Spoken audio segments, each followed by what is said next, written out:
All right, welcome back to it. My name is Marc, or Mookie, if you will, from 88.5, the SoCal Sound here in Los Angeles and Orange County. Just so you know, again, for the uninitiated, we are public radio, serving the community of musicians and music lovers everywhere. Please do your part and help protect public media and donate. You could become a member at the SoCalSound.org. So we're here with a musician who's got more gold and platinum records than most of us. Accomplished songwriter and performer Burton Cummings is here today. How are you, sir? And thank you so much for taking the time. Doing just fine, thanks. We're in the middle of a tour, and the band is terrific, and we're having a really good time these days. I would like to just say this briefly. We had a lot of trouble with that fake Guess Who that was running around, and we went through some legal nightmares and some hassles and mediation. That's all over with, and we've been playing in the U.S. again since last fall, and I've got to tell you, we have felt this overwhelming feeling of welcome back because that fake Guess Who was running around for so long, and now we're feeling this tremendous sense of welcome back. We're glad to have you singing the songs that you recorded and you wrote. So I just want to say thanks to everybody. It's wonderful to be playing in America again.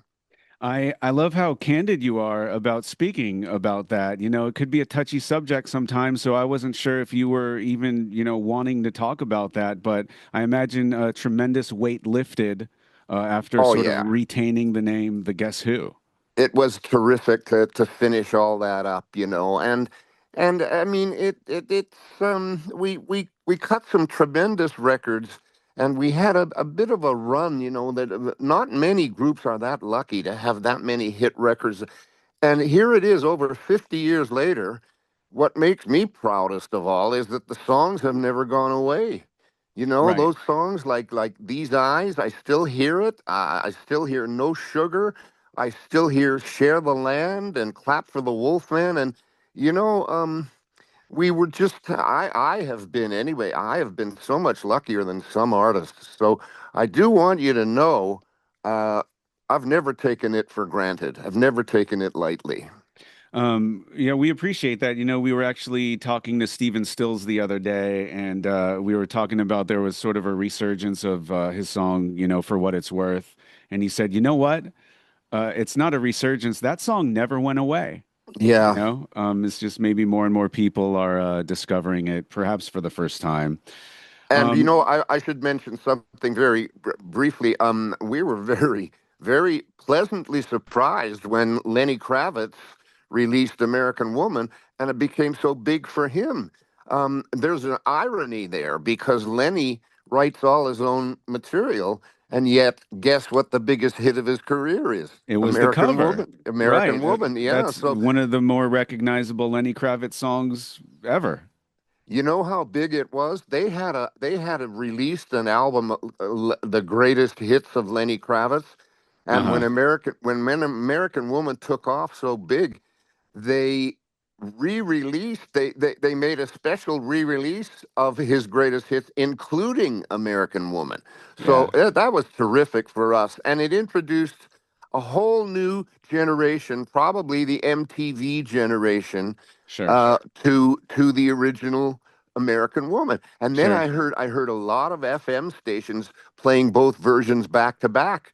So that was really terrific for me, especially because those lyrics that came out of my head over half a century ago rose again to prominence. It was great. Right. It's timeless, really. And Lenny Kravitz, he did you good, man. Oh, absolutely, yes. Yeah, yeah. So, getting back to the Guess Who. I mean, you had been working with Randy Bachman to actually secure the name of the band again. Is that correct?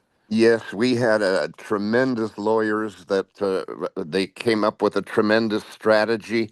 I won't go through it in too many details, but it was a brilliant legal strategy. Whereas now Randy Bachman and I control the name, there can't be any more fake Guess Who bands running around. And Yeah, yeah. as a result, Randy and I are going to do some shows together. So they're just starting to announce some of them next year.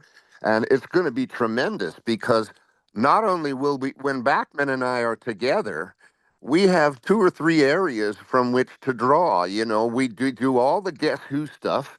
Mhm. And then Randy steps up and does You Ain't Seen Nothing Yet and Taking Care of Business and Hey You, like some of the big BTO stuff. And then I have Stand Tall was a monster for me as a solo artist. So Oh. we have a terrific 2 hour show. It's even more than 2 hours, and it's all hit records. You know, so what a terrific position to be in. Oh my gosh, that's incredible. I could tell the excitement in your voice. It's great to hear. Um, you Well, know, here's the thing. Here's the thing. I'm 77 now, mm, and but first of all, I'm thrilled just still to have a career, because a lot of people don't at this age. And secondly, this resurgence in the States has been just one of the greatest points in my life, in my career. I see it everywhere we go. We've just been through Texas and Florida and all over the Midwest, and Detroit and Montana, and we've been playing all over the states, and this tremendous feeling of welcome back. I'm very happy about this. Of course I sound excited because I'm happy about it. love love to hear it. BurtonCummings.com is the website. Tour dates, merchandise, vinyl. It's all up on there. It seems like you're happy to talk about the early years, the 60s, the 1970s. Your new record, A Few Good Moments, came out towards the tail end of 2024. It's got 17 tracks on it. Would you say it's more or less a retrospective on life and or career? I think here's the thing. When we were younger, we used to write more teenage type love songs. Yes. That's over for me. I'm next birthday. New Year's Eve is my birthday. This December 31st, I'm looking at 78. So I'm way past writing teenage love songs. Sure. The songs on the new album, I'm very proud of how the critics and the fans have accepted it. They realize that I'm not just writing love songs to have a hit record. These songs are more reflective of having lived 7 decades. And Mm, I'm having a look. There's a song on there called My Rhythm and My Rhyme. And that's basically what the whole songwriting process is for me now. I'm having a look at life, having a look at how life has treated me, and some of the problems of the world, and my viewpoint on all of that. So it is. I think it's more mature. I think the songs are more mature. Having lived sure. more decades now, I have more to draw from. Sometimes I'll hear a song from a new artist talking about love and heartbreak, and I think to myself, I am so far removed from that in the stage of life right now, where it's like, I could barely relate. But there are a couple of covers on the new record. One of them is a Flying Burrito Brothers song, as well as a song from Archangels, called Yes. "Shape I'm In." And I actually interviewed Doyle Bramhall II a few years ago, pre-pandemic. Do you have a good relationship with them? You know what? I've never met them, but I had that album for years, and that song always stuck with me. Now, I had my second solo album was called My Own Way to Rock, and it was Hmm. just straight ahead rock and roll. That's what that song is. And when I first heard Shape I'm In, I identified with it immediately. I said to myself, I could have written that. It's Yeah, just emotionally, it's tremendous. It's a tremendous song where the guy is just saying, I'm not doing very well, but I'm doing pretty well for the shape I'm in. I And hear you. I love that emotion. I love that song. Yeah. And it's straight ahead rock and roll. I did some Little Richard, Fats Domino piano pounding, Jerry Lee Lewis piano pounding in there, and it's I mean, right up my alley, if you want to put it that way. So Yeah. I love that. And as far as the Burrito Brothers song, I always loved that song. It's a brilliant, brilliant, emotional, soulful song. and I thought it suited my voice well. So, and yes, I've had tremendous compliments on that one too. So thanks for mentioning that. Yeah, of course. Man, Doyle Bramhall Jr. He plays a like a upside down guitar. The strings are like inverted or whatever, and it's like you can't even wrap your head around that. It's like how do you even play the guitar like that? It's not like the Jimi Hendrix, left-handed, right-handed thing. It's like the strings are literally like upside down. It's Wow. yeah. It's I don't even know. It's crazy. I've never met them, and I don't really know them personally, but I've listened to that album a lot, and Sure. they were a terrific band, Yeah. really terrific. And I hope by the time they've heard this, that they enjoy our version. And I did notice that one of the co-writers was Mark Beno. Now, he did some things with Leon Russell way back in the late 60s, Hmm. called the Asylum Choir. And they did two or three albums, and it's Leon Russell in his early stages and Mark Beno, and tremendous stuff. So I know about Mark Beno from way back in the 60s. Right. That's incredible. Speaking of back in the day, um, there was a radio format, AOR, album oriented rock, and it sort of morphed into what we have these days, AAA, adult album alternative, but there were, and that's what it was. It was album oriented rock. Yeah, exactly. Yeah, how do you feel about what's going on these days where, for me being on the radio side of things, I'm being serviced with single after single after single, and some of these new artists, they're sort of putting out songs in piecemeal, where it's a single here, a single there, and then maybe one day it'll all be put together in a full album. Um, you know, what are your thoughts on that? If you have any thoughts, and Well, just to do some prep for this particular interview, it was actually quite refreshing to sit down with a few good moments and really oh, thank embrace you. an entire album for Thank once. you very much. That's You know, very complimentary, very kind words. I'll tell you this, it's not my style to just bang out one song at a time. I am old school. I used to, especially in the Guess Who days and my solo stuff too. I've done 9 or 10 solo albums. I have always approached it as an album. I have always approached it as a group of songs and how they fit together. And I'm obsessed with the order, the playing order, the lineup order of an album. So I'm always working on that and wondering how the songs will lead from one into the other. We worked on that a long time on this album. And so when it comes to that kind of stuff, I'm old school. I try and do an album as an entire entity or thought. that's incredible. Absolutely love that. There is an art form to, putting a track list together, I Oh suppose, yeah. and telling a story. And the same thing goes with a live show. There's a Yeah. special artistry together. How will the rate of, like, how do the songs mesh into each other? We have our show right now is so tight and it's so well planned. We're doing just over 2 hours, about 2 hours and 5 minutes, 2 hours and 10 minutes, and there's no dead air, man. No, We're out there to rock and send people home happy. That's what we're doing right now. I love it. Looking forward to the show. As we talk now, you got one coming up in Thousand Oaks. So yeah, there's some Southern California dates. We love that. Are you living in Canada? Actually, somebody had asked me to ask you if you've sort of fulfilled the song "Running Back to Saskatoon." Haha, very close, actually. I live close to Saskatoon. I live in Moose Jaw now, Moose Jaw, Saskatchewan. I'm Hmm. very happy to be back in the Canadian prairies. Everybody says, why on earth would you move there? It's so cold in the winter. Listen, I grew up in Winnipeg. I'm no stranger to cold.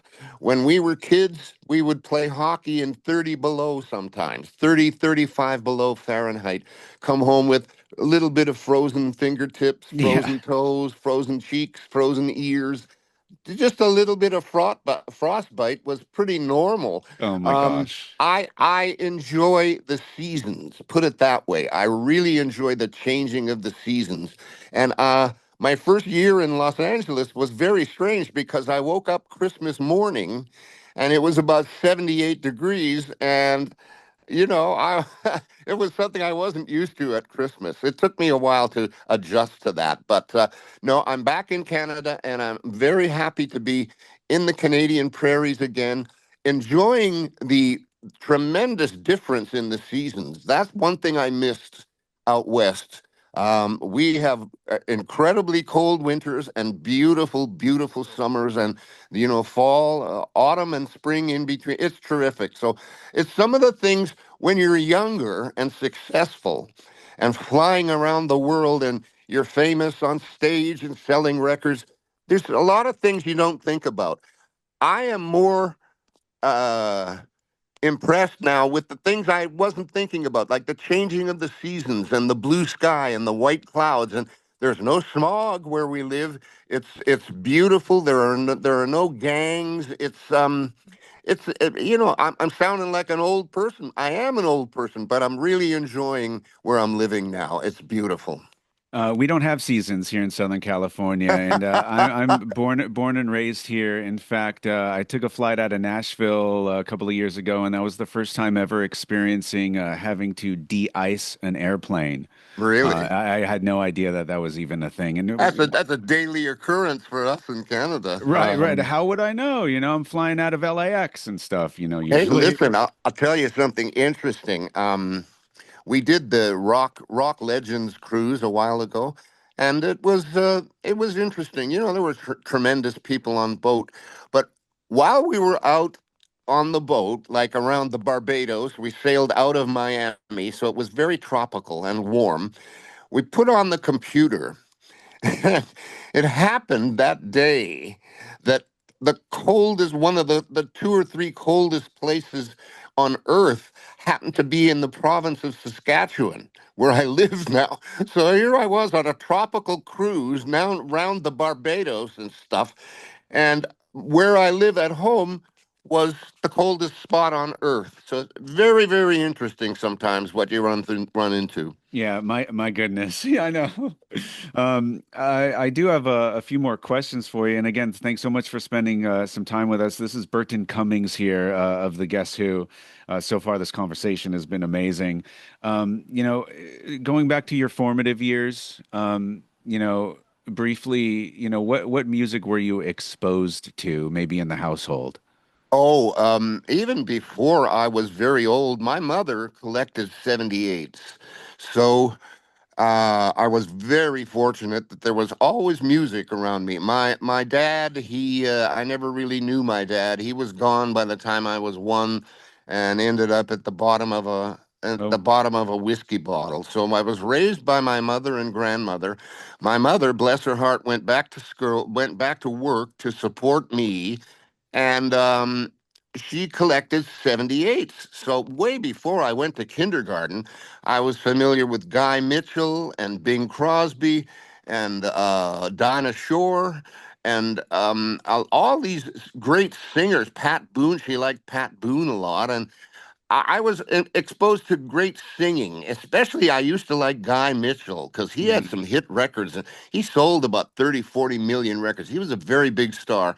And I was also very lucky to grow up in a city that had three major AM radio stations, all competing for the audience.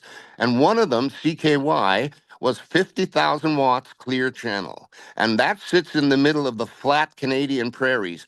On a cold winter Oh night, yeah, sometimes we could get WLS Chicago from 900 miles away.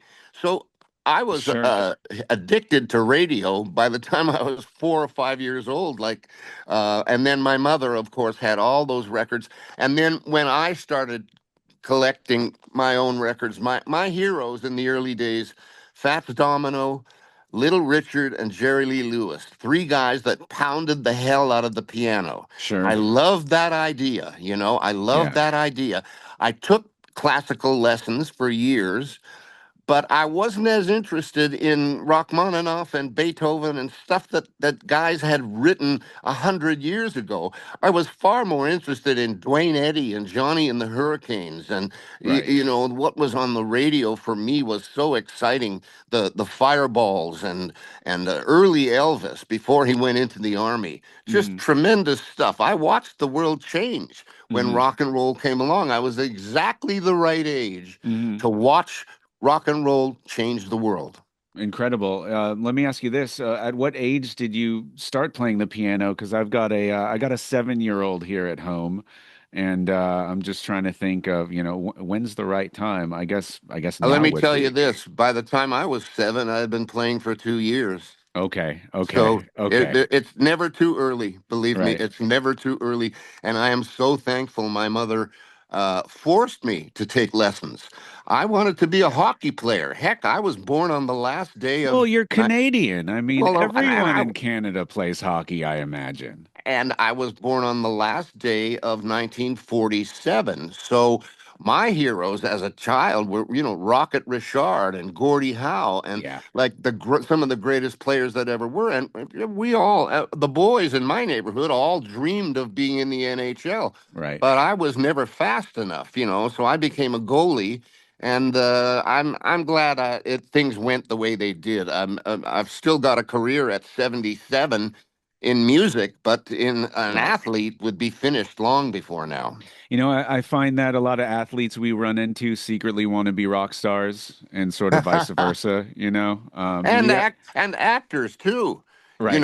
I know Kevin Bacon has pursued a singing career, and so has Billy Bob Thornton, and a lot of these famous movie stars actually have bands and they go out and perform. No, you're absolutely right. Speaking of, your formative years or whatever, I don't know if you would consider him a collaborator or a mentor. But Jack Richardson, his Oh name yeah. is brought up quite a bit. Could you explain a little bit about what he's meant to, your Well, your he music? he he produced all the Guess Who records that we did on RCA. I think it was like 14 or 15 albums. He produced them all, and he brought an engineer, Brian Christian, as the part of the team. So those two guys really shaped the sound of the Guess Who to a great degree. Um, Once in a while, they would make suggestions. The beautiful string arrangements on These Eyes were done by Ben McPeak, who was another member of Jack Richardson's company, and another song called Sour Sweet, which I wrote years later. Once again, Ben McPeak, Jack Richardson's partner in that company, did beautiful string arrangements.